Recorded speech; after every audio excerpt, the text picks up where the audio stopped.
Salí a dar una vuelta para desestresarme y vean lo que le ocurrió a mi moto.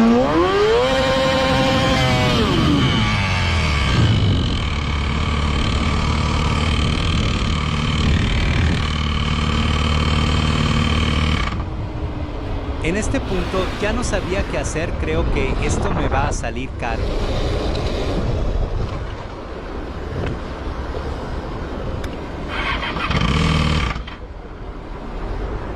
Si un mecánico escucha esto, dígame por favor qué creen que haya fallado.